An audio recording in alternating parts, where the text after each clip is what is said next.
কতদিন পর গ্রামে যাচ্ছি। ছোট্টবেলা একবার গিয়েছিলাম, তারপর তো শহরেই থেকে গেলাম চিরকালের মতো। আজকে এতদিন পর আবার সেই মাটিতে পা রাখবো, অথচ মনে হচ্ছে যেন একদম অচেনা কোনো জায়গায় যাচ্ছি। গ্রামের কোনো আপনজনকে আদৌ খুঁজে পাবো নাকি খালি হাতে ফিরে আসতে হবে আমাকে? বাবা তো শেষ সময়ে শুধু বলে গেলেন কথাটা যেন রাখি, কিন্তু কিভাবে রাখবো, কোথা থেকে শুরু করব, সেটা তো নিজেই বুঝে নিতে হবে। এই মাঠ, এই গাছপালা সব কেমন যেন অচেনা লাগছে, অথচ এটাই তো আমার আসল বাড়ির পথ। বাবা যখন আমাকে ছোটবেলায় শহরে নিয়ে গেছিলেন, তখন এই পথটাই হয়তো দেখেছিলাম শেষবার, কিন্তু কিছুই মনে নেই এখন। আকাশটা তো ভালো ঠেকছে না, মেঘ কেমন কালো হয়ে জমছে।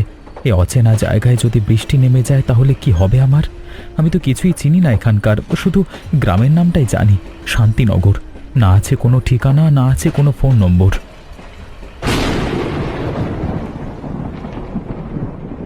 দাদা, শান্তিনগর গ্রামে যাবেন? কতক্ষণ লাগবে বলতে পারেন? যাবো বাবু, উঠে পড়ুন। কিন্তু অত দূর যেতে সময় লাগবে একটু। রাস্তাও তেমন ভালো না ওই দিকটায়। ও কত দূর ওটা মোটামুটি? আর কতক্ষণ লাগতে পারে? সন্ধ্যের আগে পৌঁছাতে পারবো তো? মোটামুটি ঘন্টাখানেক লাগবার কথা বাবু, স্বাভাবিক অবস্থায়। কিন্তু আকাশে যা রং দেখছি, বৃষ্টি নামলে সময় বেশিও লাগতে পারে। রাস্তা কাদা হয়ে যাবে। আচ্ছা, তাহলে একটু তাড়াতাড়ি চলুন। আমার ওখানে সন্ধ্যার মধ্যে পৌঁছানোটা জরুরি। রাতে থাকবার কোনো জায়গা ঠিক করা নেই আমার। থাকবার জায়গা ঠিক করা নেই মানে? অচেনা জায়গায় যাচ্ছেন মনে হচ্ছে। ওটা আমার নিজেরই গ্রাম, কিন্তু ছোটবেলায় ছোটবেলায় শহরে গিয়েছিলাম, তারপর আর ফেরা হয়নি। কিন্তু এখন কাউকেই চিনি না ওখানে, তাই ঠিক জানি না কোথায় থাকবো। হুম, চিন্তা করবেন না বাবু, গ্রামের মানুষ খুব আন্তরিক। কোনো একটা ব্যবস্থা ঠিক হয়ে যাবে, চেষ্টা করব তাড়াতাড়ি পৌঁছে দিতে। ধন্যবাদ দাদা। আচ্ছা, গ্রামে কি কোনো ভালো হোটেল বা থাকবার জায়গা আছে, যদি রাতে দরকার পড়ে? তেমন বড় কিছু নেই বাবু, ছোট্ট গ্রাম তো। দাদা, আপনি কি রোজ এই রাস্তায় যাতায়াত করেন? শান্তিনগর সম্পর্কে কিছু জানেন? হ্যাঁ বাবু, এই তল্লাটে আমারই সবচেয়ে বেশি চেনা জানা। ছোটবেলা থেকে এখানেই বড় হয়েছি। শান্তিনগর ছোট গ্রাম, তবে খুব শান্ত জায়গা। মানুষজনও ভালো, একে অপরের বিপদে আপদে এগিয়ে আসে। ভালো লাগলো শুনে। বাবু, আকাশের অবস্থা ভালো ঠেকছে না, এক্ষুনি বৃষ্টি নেমে যেতে পারে। একটু জোরে চালাই আমি, নাহলে মাঝ রাস্তায় আটকে যাব। হ্যাঁ দাদা, তাড়াতাড়ি চলুন। এখানে বৃষ্টিতে আটকে গেলে সত্যি মুশকিল হয়ে যাবে। আমার কাছে ছাতাও নেই সাথে।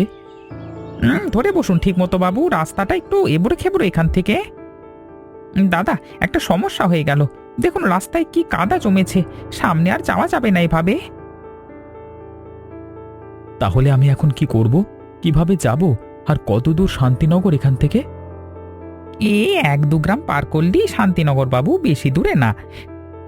এই সন্ধেবেলায় বৃষ্টির মধ্যে আমি একা কোথায় যাব এখন বলুন তো? আমার তো এখানে কেউ নেই। আমি একটু ঠেলে দেখলাম বাবু, কিন্তু কিছুতেই নড়ছে না। এভাবে অনেকক্ষণ চেষ্টা করলে লাভ হবে না। তাহলে আপনি কি একটু অপেক্ষা করতে পারবেন? বৃষ্টিটা একটু ধরুক।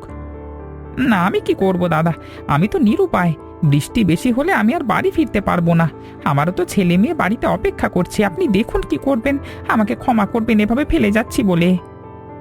ছাতাও নেই সাথে, মোবাইলেও নেটওয়ার্ক ভালো আসছে না। এখন আমি কি করব? দোকানও বন্ধ। এই বৃষ্টিতে কোথায় দাঁড়াবো আমি এখন? সারা রাত কি এভাবেই দোকানের সামনে দাঁড়িয়ে থাকতে হবে?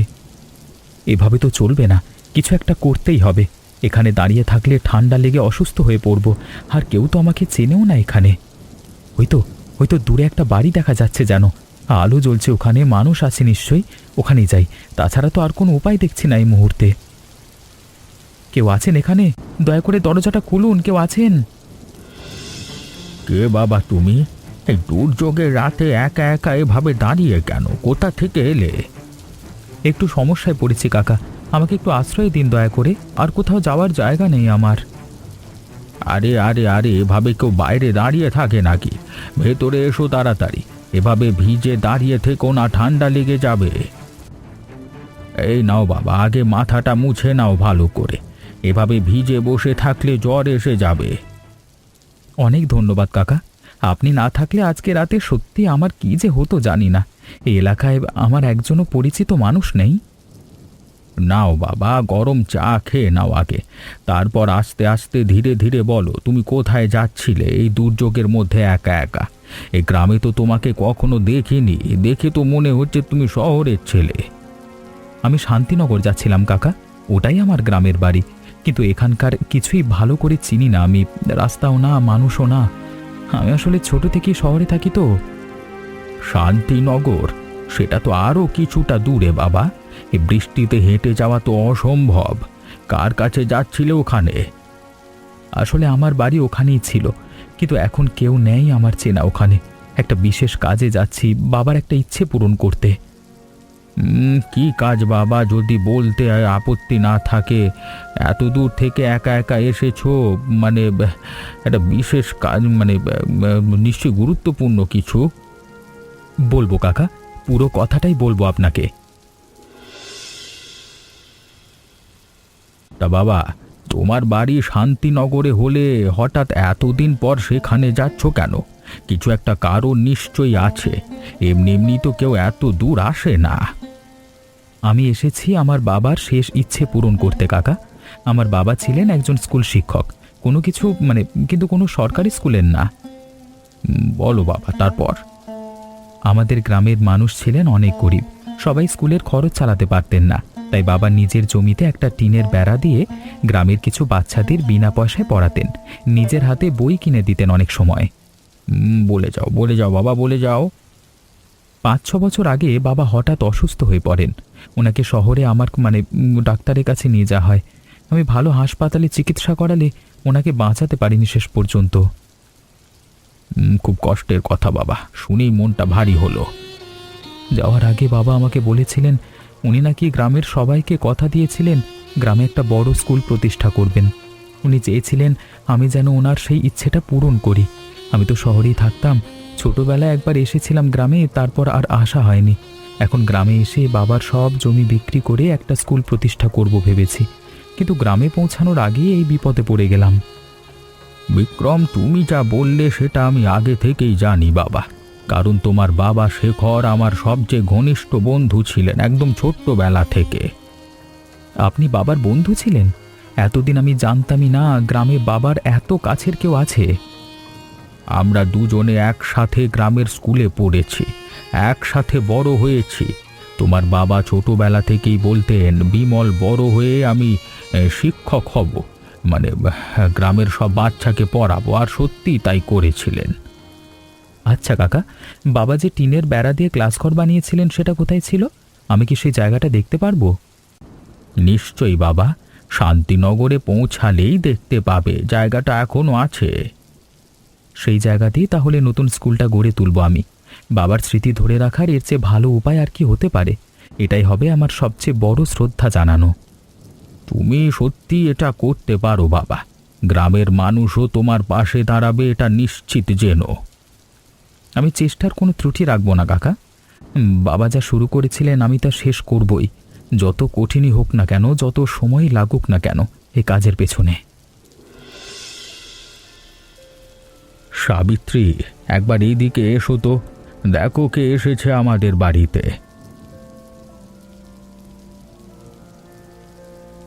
কে গো, এই বৃষ্টির মধ্যে কাকে নিয়ে এলে এত রাতে?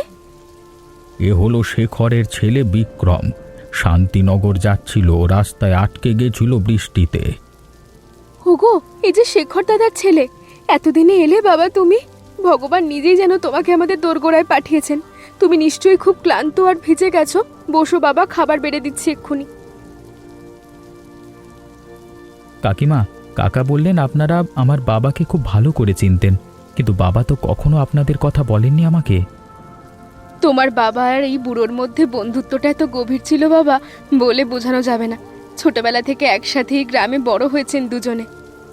তোমার বাবা অসুস্থ হয়ে পড়বার সময় আমি ওনাকে শহরে নিয়ে গিয়েছিলাম।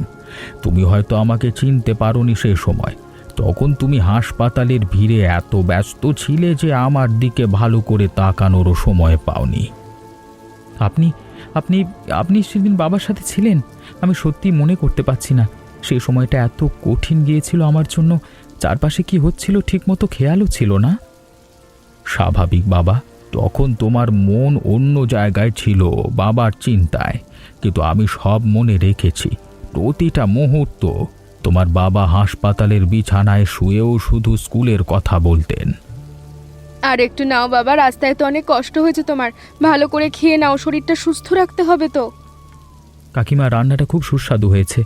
মনে হচ্ছে যেন অনেক দিন পর ঘরের রান্না খাচ্ছি। শহরে তো একা একাই সব সামলাতে হয়।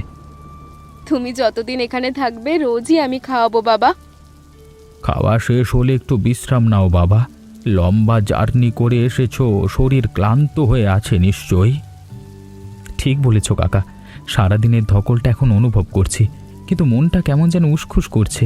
এত কিছু নতুন জানছি একসাথে। স্বাভাবিক বাবা, একদিনে এত কিছু জানলে মন তো অস্থির হবেই। ধীরে ধীরে সব বুঝবে, তাড়াহুড়ো করো না নিজের সাথে। আপনাদের কথায় সত্যি মন শান্ত হচ্ছে কাকিমা। মনে হচ্ছে যেন অনেক দিনের চেনা কারোর কাছে বসে আছি, অথচ আজই প্রথম দেখা।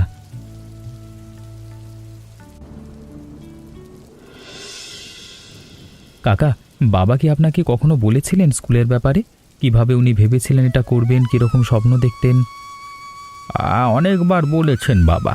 তোমার বাবা বলতেন একদিন এই গ্রামের প্রত্যেকটা বাচ্চা পাকা ইটের ঘরে বসে পড়বে। বৃষ্টিতে ভিজে ক্লাস বন্ধ হবে না, টিনের বেড়ার নিচে বসে পড়াতে গিয়ে অনেক কষ্ট হতো ওনার। বৃষ্টি নামলেই ক্লাস বন্ধ করে দিতে হতো, ছেলেমেয়েরা কাদায় হেঁটে বাড়ি ফিরত। আমি তো এসব কিছুই জানতাম না। শহরে বসে ভাবতাম বাবা বুঝি সাধারণ একটা চাকরি করতেন, স্কুলে যেতেন ফিরতেন, এটুকুই। তোমার বাবা কখনো নিজের এই কাজের কথা তোমাকে বোঝা মনে করে বলতে চাননি। উনি চেয়েছিলেন তুমি শহরে নিজের জীবনটা গুছিয়ে নাও, পড়াশোনা শেষ করো, তারপর নিজের ইচ্ছে একদিন এসে জানবে সব। কিন্তু কাকিমা, উনি তো আমাকে অন্তত একবার বলতে পারতেন, তাহলে আমি হয়তো আগেই কিছু একটা করবার চেষ্টা করতে পারতাম। সেটা তোমার বাবার নিজস্ব সিদ্ধান্ত ছিল বাবা। উনি চাননি তুমি এই কম বয়সে ভার বহন করো। এখন যখন এসেছো সেটাই বড় কথা। অনেক রাত হয়ে গেছে বাবা, তুমি আজকে বিশ্রাম নাও ভালো করে। আপনাদের এই আশ্রয় আর ভালোবাসা আমি কখনো ভুলবো না কাকা কাকিমা। আপনার আজকে না থাকলে আমার কি হতো কে জানে। এসব বলো না বাবা, তুমি তো আমাদের ছেলের মতো। যাও ঘুমিয়ে পড়ো এখন, কাল সব কথা বলবো।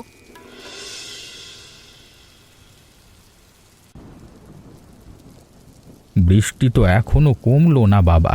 এই কাদার মধ্য দিয়ে আজও শান্তিনগর যাওয়া সম্ভব না। রাস্তা একদম চলাচলের অযোগ্য হয়ে আছে। তাহলে কি করব কাকা? আমাকে তো যেতেই হবে। কতদিন আর এখানে থাকা যায় আপনাদের কষ্ট দিয়ে? তুমি আমাদের অতিথি বিক্রম, কোনো কষ্টের কথা না, কিন্তু কালকে রাতে তেমন কিছু ভালো করে খেতেও দিতে পারিনি তোমাকে। হুটহাট এসেছিলে তো। আজকে বাজার করে ভালো করে রান্না হবে, খেয়ে নাও। তারপর বৃষ্টি একটু কমলে আমরা নিজে গিয়ে তোমাকে শান্তিনগর পৌঁছে দেব। এত কষ্ট করবার দরকার নেই কাকা, আমি এমনি একটা ব্যবস্থা করে নিতে পারবো। না বাবা, এসব নিয়ে আর কথা বলো না। তুমি আমার বাড়িতে এসেছো, এটাই তো আমাদের সৌভাগ্য। তুমি যতদিন খুশি থাকো, কোনো তাড়া নেই।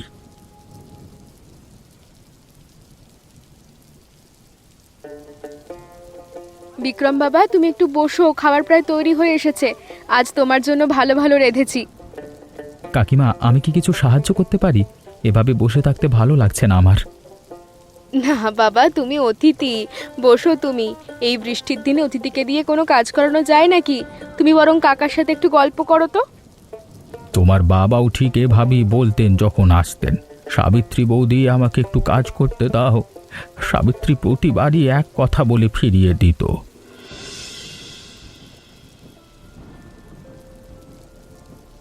বিক্রম, খাওয়া তো হলো। এখন তোমাকে একটা জরুরি কথা বলবার সময় এসেছে, যেটা তোমার বাবা আমাকে বলে গিয়েছিল তোমাকে জানাতে। তোমার এখানে আসবার অপেক্ষাতেই ছিলাম এতদিন। কি কথা কাকা, বলুন, আমি শুনতে প্রস্তুত। এই বাক্সে তোমার বাবা সকল জমির কাগজ আছে। তোমার বাবা মারা যাওয়ার আগে সব কাগজ আমার কাছেই জমা রেখে গেছিলেন, নিজের হাতে গুছিয়ে। আপনার কাছে? কিন্তু কেন কাকা? আমার কাছে তো রেখে যেতে পারতেন, আমি তো ওনার একমাত্র ছেলে। তোমার বাবা বলেছিলেন বিক্রম একদিন নিজে থেকে আসবে, নিজের ইচ্ছে, শুধু কাগজপত্রের জন্য না। তখন ওর হাতেই কাগজগুলো তুলে দিও। আর বলো যেন ও নিজেই কাজগুলো করে, তাড়াহুড়ো না করে বুঝে শুনে। কারণ তোমার বাবা চেয়েছিলেন এই মহৎ কাজটা তুমি নিজের হাতেই করো, অন্য কারোর মাধ্যমে না। এতদিন এই কাগজগুলো আপনার কাছে রাখা ছিল। বাবা তাহলে জানতেন আমি একদিন সত্যি আসব, এতটা ভরসা রেখেছিলেন আমার উপর। তোমার বাবা তোমাকে নিয়ে কখনো সন্দেহ করেননি বাবা। উনি জানতেন তুমি একদিন ঠিক ফিরবে আর নিজের হাতে স্বপ্নটা পূরণ করবে।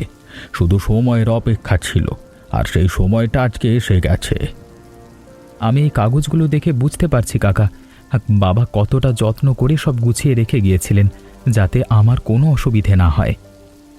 এখন তোমার কাজ হবে এই কাগজগুলো নিয়ে সরকারি অফিসে যাওয়া, স্কুলের অনুমতি নেওয়া। আমি তোমার সাথে থাকবো, একা কিছু করতে হবে না তোমাকে। আপনার এই সাহায্য ছাড়া আমি কিচ্ছু করতে পারতাম না কাকা। বাবা ঠিকই বলেছিলেন, আপনার উপর ভরসা রাখা যায় চোখ বুজে। এটাই তো আমার কর্তব্য বাবা, তোমার বাবার প্রতি আমার শেষ দায়িত্ব। যত দিন বেঁচে আছি এই স্বপ্নটা পূরণ হতে দেখার আশা নিয়েই বাঁচব। কাকা, এই কাগজগুলো দেখে মনে হচ্ছে সব কিছু গুছিয়েই রেখে গিয়েছিলেন বাবা। প্রতিটা দলিল ঠিকঠাক আছে, এবার শুধু কাজ শুরু করাই বাকি। ঠিক বলেছ বাবা, তবে সব কাগজ এখনো তুমি দেখোনি। বাক্সের একদম নিচে আরও একটা জিনিস আছে। এটা কি কাকা? এটা তো আগে দেখাননি আমাকে। বাকি কাগজের সাথেই তো ছিল না। এটা তোমার বাবা লিখে গিয়েছিলেন হাসপাতালে থাকবার শেষ কয়েকদিনে। নিজের হাতে খুব কষ্ট করে আমাকে বলেছিলেন জমির কাগজপত্র হাতে দেওয়ার পরে একদম শেষে যেন এই কাগজটাও তোমাকে দিই। বলেছিলেন এটা যেন তুমি নিজে একা বসে পড়ো, কারোর সামনে না। বাবা আরও কিছু লিখে গিয়েছিলেন? এতক্ষণ কেন বলেননি কাকা? সারাটা রাত দিন তো আমাদের সাথে কাটালেন। হ্যাঁ, একবারও তো বলবার সুযোগ ছিল না আপনার কাছে।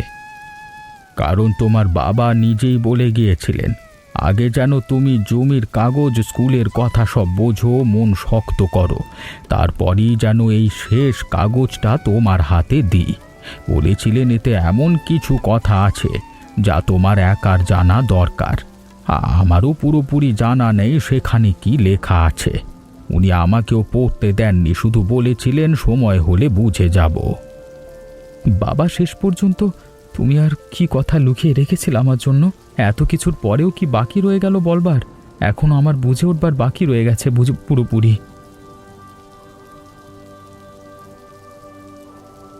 কি হলো বাবা? কাগজে কি লেখা আছে? জানি না কাকিমা, এখনো পুরোটা খুলিনি, হাত কাঁপছে আমার। যা কিছু লেখা থাক, তোমার বাবা তোমার ভালোর জন্যই লিখেছেন, এটুকুই বিশ্বাস রাখো। আমরা দুজনেই তোমার পাশে আছি, ভয় পাওয়ার কিচ্ছু নেই। এত দূর এসে এত কিছু জেনেও মনে হচ্ছে বাবাকে সম্পূর্ণ চেনা এখনো বাকি রয়ে গেছে আমার। এই কাগজটাই হয়তো শেষ অধ্যায় বলবে। মানুষকে পুরোপুরি চেনা বোধ হয় কখনোই শেষ হয় না বাবা, বিশেষ করে বাবা মাকে। যত জানবে ততই মনে হবে আরও কিছু জানবার বাকি। যে লেখা থাকুক না কেন, আমি এখন প্রস্তুত। বাবার প্রতিটা কথা, প্রতিটা ইচ্ছে আমি জানতে চাই, লুকানোর কিচ্ছু রাখতে চাই না।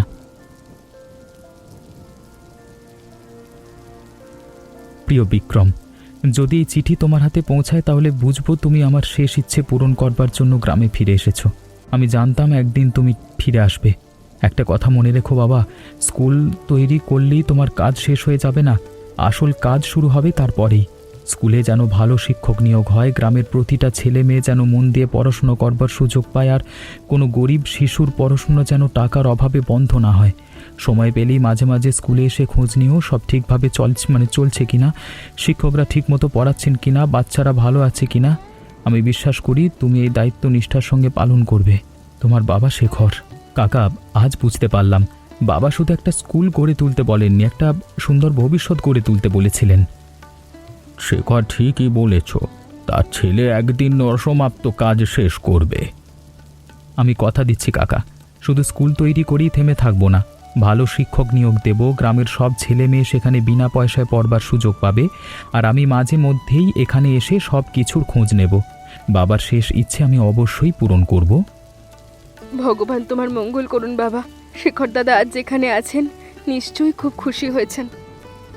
আজকে আমার বন্ধুর আত্মা সত্যি শান্তি পেল বাবা। আমি যতদিন বেঁচে আছি ততদিন তোমার পাশে থাকব। আমরা সবাই মিলে স্কুলটা গড়ে তুলব। ধন্যবাদ কাকা। এটা আর শুধু আমার বাবার স্বপ্ন নয়, আজকে থেকে এটা আমাদের সবার স্বপ্ন।